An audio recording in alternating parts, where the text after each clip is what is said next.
अस्सलाम वालेकुम, कैसे हैं आप सब। उम्मीद है आप सब खैरियत से होंगे। आज मैं बनाने वाली हूँ अमरूद की बर्फ़ी। बहुत इजी और सिंपल सी है, ज़्यादा टाइम भी नहीं लगता आपका। यहाँ पे मैंने अमरूद लेकर उन्हें चॉप करके बारीक क्यूब्स की शक्ल में बॉईल कर लिया था और फिर मैंने ग्राइंड कर लिया। और ग्राइंड करने के बाद मैंने इसे छान लिया क्योंकि उसमें बीज होते हैं जो बिल्कुल भी अच्छे नहीं लगेंगे। यहाँ पर मैंने रेड कलर लिया, आप कोई भी कलर ले सकते हैं जो आपको अच्छा लगता हो। और यहाँ पे मैंने ली है 1 कप चीनी और 1 टीस्पून लेमन जूस। सबसे पहले पैन लिया, उसमें मैंने जो पल्प था अमरूद का वो मैंने डाल दिया है। इसमें हम ऐड करेंगे चीनी। बिस्मिल्लाहिर्रहमानिर्रहीम। चीनी मैंने ऐड कर दी है। बिल्कुल लो फ्लेम पे हम इसे पकाएंगे, तेज़ फ्लेम पे नहीं हमें इसे पकाना, लो फ्लेम पे पकाते रहेंगे। लो फ्लेम पर इसलिए पकाना है ताकि तेज़ फ्लेम पर यह जल ना जाए और ये थिक हो जाएगा, फिर हम इसे उतारेंगे। साथ में इसमें ऐड कर देंगे हम red food colour.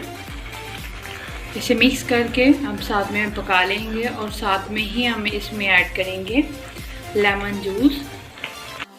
Barfi almost तकरीबन पक चुकी है। देखिए बहुत सारी थिक हो गई है। पैन जब पकने लग जाए तो ये पैन के साथ नहीं चिपकती, तो बस हम इसे 2 से 3 मिनट और पकाएंगे, फिर इसे डिश ऑफ कर लेंगे। यहाँ पे मैंने एक डिश ली और उसे थोड़ा घी से ग्रीस कर लिया था, अच्छे से स्प्रेड कर दिया डिश में, ताकि जब बर्फ़ी ठंडी हो जाए तो ये चिपके ना उसके साथ। अब इसे मैं तकरीबन 2 घंटे के लिए रख दूँगी ताकि ये अच्छे से ठंडी हो जाए और फिर इसकी टुकड़ियाँ काटूँगी।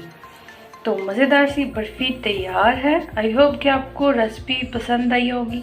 अपना फीडबैक लाजमी दिया करें।